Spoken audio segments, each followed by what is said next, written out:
どうもありがとうございます。ただいまのご紹介いただきました NTT の篠原でございます。NTT グループでは、Thank you very much. I'm Shinohara from NTT. In order to contribute to the CO2 emission reduction of the society as a whole, we describe our important contribution as part of the CSR Charter. So today, I'd like to talk about what NTT Group has done in order to contribute to CO2 emission reduction, on both as a company and also as a contribution to the entire society. First of all, I'd like to introduce briefly to you our company, NTT. NTT consists of the holding company and 515 subsidiaries and affiliated company. And the main line of business of NTT Group is regional, long-distance, and international mobile and data communications, such as NTT the data communication. And for the mobile, we have NTT Docomo. And as for communication, we have NTT Communication. This is a kind of system integration business. And up to now, NTT has been a leader of the Japanese ICT and always tried to lead the market. And currently, we are working on the broadband, the business using the ubiquitous technology, and also try to build the new next generation network. They're using full IP and the optical fiber access network. This graph shows the changes in operating revenue from 2003 to 2007. So mostly not much change from year-on-year basis. It's about 11 trillion yen. However, if you look at the breakdown, there's a great paradigm shift. Pale blue, the bottom is a fixed voice, and the green is a mobile voice. And as you can see, the revenue from voice-based business has been decreasing. But on the other hand, in orange color, IP packet, and second from the top, blue, that's system integration. So this portion, the revenue coming from this segment of the business has been increasing. So what it implies here is the total revenue of the entity is shifting from voice-based to IP-based or broadband-based business. So this structure of the business breakdown will be further accelerated in the future. So we are shifting from the fixed line telephone network to more next generation network that can deal with the other medias like broadband and the greater accesses. Now I'd like to talk about CSR Charter of NTT Group. As a leader of information and telecommunication industry, the NTT Group is committed to provide reliable, high-quality services that can contribute to the creation of a safe, secure, and prosperous society through communication that serve the people, community, and the global environment. So as for the important themes of CSR, we set the 4 themes as you can see here. One is the left top, safe and secure communication, and the second is the left bottom, communication between people and their communities, and the third, right bottom, communication between people and the global environment, and the last one is Team NTT. Especially for the third one, communication between the people and the global environment, our important theme is our contribution to the sustainable social development. And also, for this purpose, we try to work on our own carbon emission, but also contribution to the social carbon emission reduction is important. On the bottom of the slide are 2 targets we have set. That they are NTT Group Principal Activity Plan targets and also NTT Group's vision for environmental contribution. So the next, I'd like to talk about the direct or our own target, NTT's target to reduce the environmental load or impact. We do this on a regular basis in a quantifiable value, as you see here. And among the various environmental impact, the biggest one is electricity consumption. Power consumption is about 8.51 billion kilowatt hour. This is actually about 0.9% of the total power consumption of entire Japan. Another big impact is the use of virgin pulp. It is about 290,000 tons. But mostly this is due to the publication of telephone directly, because we issue 119.5 million telephone directory each year.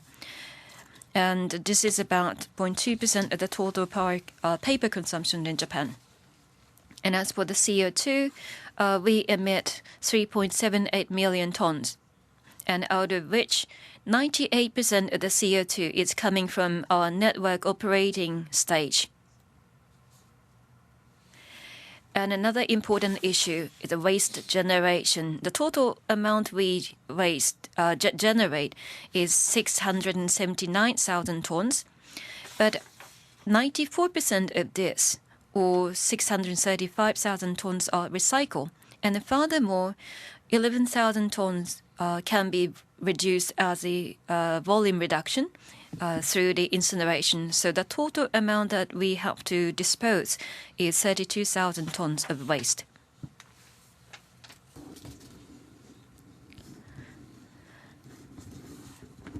The next, I'd like to talk about our principal activity plan set by 1999.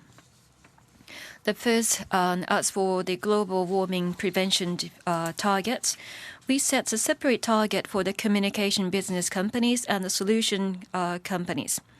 The targets are set for 2010, and as for the communication groups, the 35% reductions of the CO2 emission compared to 1990 level is a target. And as for the current performance for 2006, because we expanded the IP-related equipment and also we established a new base station for the third generation mobile telephone, so we could reduce the emission by 28.5%. So this performance was a bit less than the previous year's performance. And as for the solution-based companies, the set target was 25% reductions of the CO2 emission unit compared to the 1990 per sales unit of sales. And actually, the power consumption in 2006 was increased compared to the previous year because we expanded the data center and other facilities. So compared to 1990 level, the reduction was 24%. So the set target was 25% and actual was 24%. So we need to work a bit more. And as for the waste, again, the amount of the waste generated was increased because of the facility expansion related to the IP-related facility and a base station for the third generation mobile phone. But again, we are promoting the recycling. So the total amount that we have to dispose at the end was reduced to 6.7% or 32,000 tons. So we could achieve the 2010 target already. And as for the paper consumption, we try to replace it by the internet telephone billing and recycling of the telephone directly. So we could achieve the reduction by 28%. So again, we could preliminarily achieve the 2010 target. Now, I'd like to talk about the global warming prevention efforts. As I mentioned earlier, the power consumption coming from the network operation is the biggest portion. So as for the communication businesses' power consumption, we try to improve this by total power revolution campaign. And we found that this campaign was very effective, and the reduction was made by 124 million kilowatt hour in 2006 compared to the condition without such campaign. And the detailed actions included in this TPR are as follows: to promote R&D regarding power savings of ICT system, to promote energy management schemes for the 4,000 buildings that NTT occupies throughout Japan, and also to deploy energy-efficient electrical devices and air conditioning equipment and switching, and to use power-saving DC power supplies for the broadband equipment such as servers and routers and so on. So in the future, we are spending more efforts on R&D related to the energy-saving technology so that we can utilize the power more efficiently. The next, I'd like to talk about our efforts related to the logistic and the sales operations. And what we do, for example, is to utilize a more eco-friendly transportation methods, such as railway and ferry, that release less carbon dioxide, CO2. So 5,830 tons of the goods were transported in such manner. And also we purchased the environmentally friendly vehicles. So far we obtained the 603 such vehicles, out of which the 387 hybrid and 215 natural gas vehicle. And also we are promoting environmental management system, and so far the environmental management system were obtained in 120 sites, covering 51% of the headcounts. Also, we are promoting the environmentally friendly products and services. For example, we are providing the cell phone terminal, which is more energy efficient, and also LED, the lighting system using solar power generation, and more efficient air conditioning system. And also, we are promoting the solar power generation system, as well as a greening system, such as greenery promoted on the building wall and the rooftop of the building. Another thing I'd like to talk about is the subscribers increase accessing fiber network. And here you can see how this kind of the fiber system, or FTTH, can improve the CO2 emission. The many services are provided the point-to-point by NTT, but also we have the PON, or the passive optical network, as well, using the fiber network. And as for the PON, you can share the cables and the network. So as you can see, compared to the point-to-point, a single-star system, you can see 57% of the life cycle CO2, the 57% of the CO2 can be reduced on the service life cycle level. So by providing the services through such system, we can provide a system more environmentally friendly manner. So starting with this slide, I'd like to talk about CO2 emission reduction by applying ICT. As I mentioned earlier, NTT works on the reductions of CO2 emission coming from its own business, but also try to improve or try to contribute to the emission reduction of the society as a whole. In order to achieve this,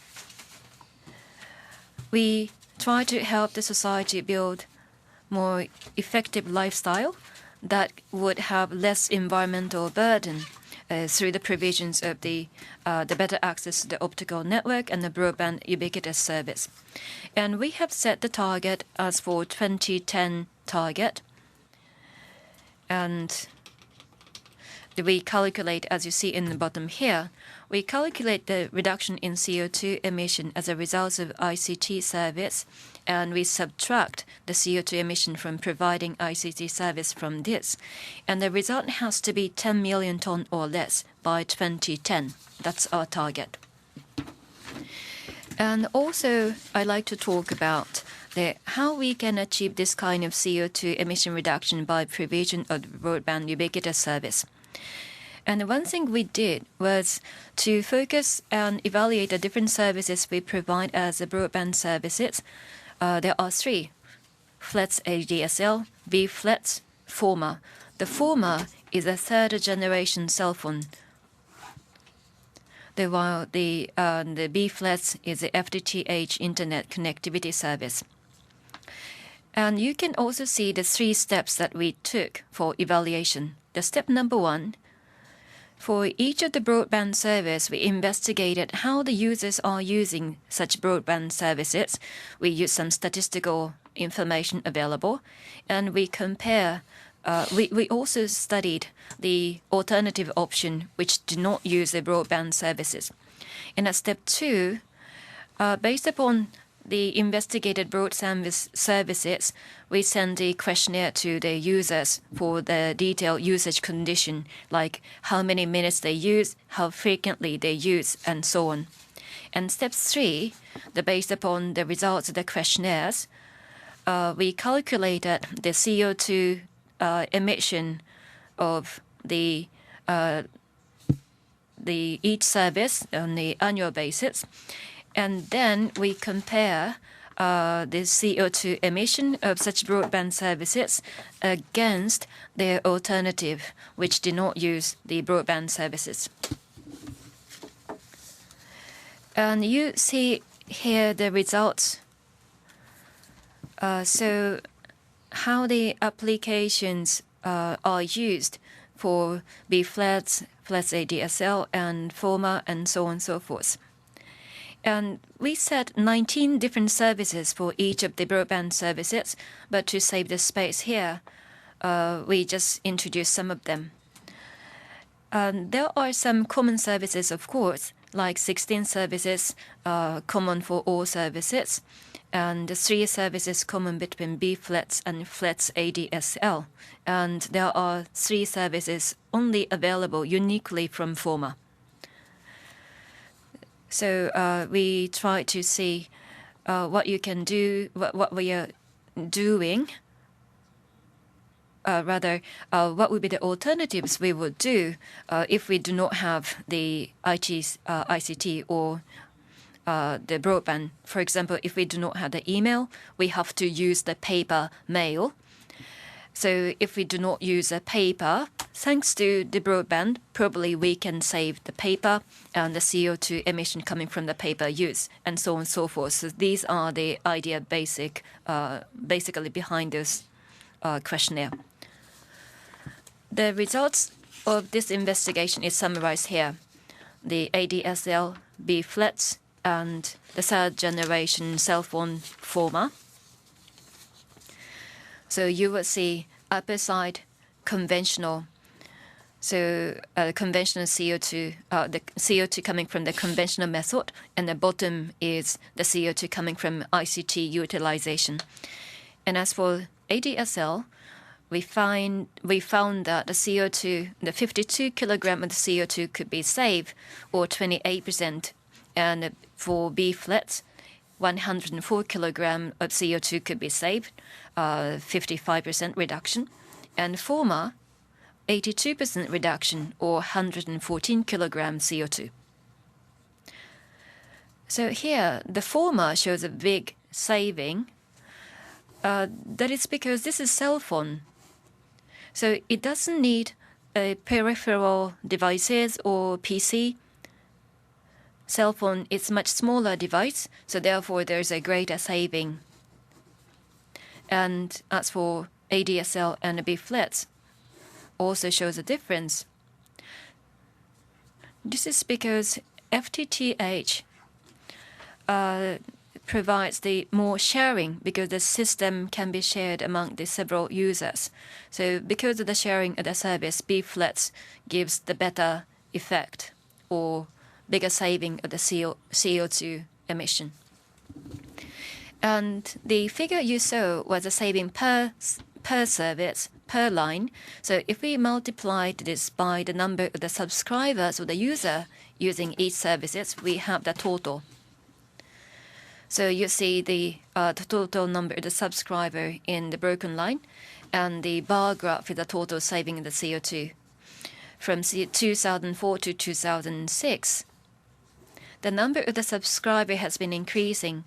Accordingly, the saving of the CO2 emission was increased as well. So in total, in 2006, we believe that we could save 4.14 million tons of CO2 emission. This figure is actually bigger than the total emission of the CO2 in the entire entity group in 2006, which was 3.78 million tons. So we trust that more and more people use this kind of service, we can contribute better to the CO2 emission reduction. So here are the summaries of my presentation. So the broadband service is not only for the provision of the convenience to the users, but also can improve the energy utilization throughout the production and consumption behaviors. And also, provisions of the broadband ubiquitous service require some energy, so the difference has to be recognized. And in order to make the service provision more efficiently, we have to work more on R&D of the technological development. And as for the power consumption, again, NTT is working on the TPR campaign. And the third point I'd like to talk about here is because the network using the PON system enable the cable sharing, so it utilizes the power more efficiently. And as I discussed earlier, through the broadband ubiquitous service, the NTT could save or reduce the emission of the carbon dioxide by 4.14 million ton. So this is the good example that we can contribute to the global warming problem. We can reduce the global warming problem by using ICT. But for this purpose, we have to let the society know the benefit and effectiveness of the CO2 emission reduction by application of the ICT. And also, it's important that we standardize the calculation method so that we can calculate the contribution by ICT. So therefore, to ITU, I like to request the further efforts on utilization and standardization of the calculation or the evaluation method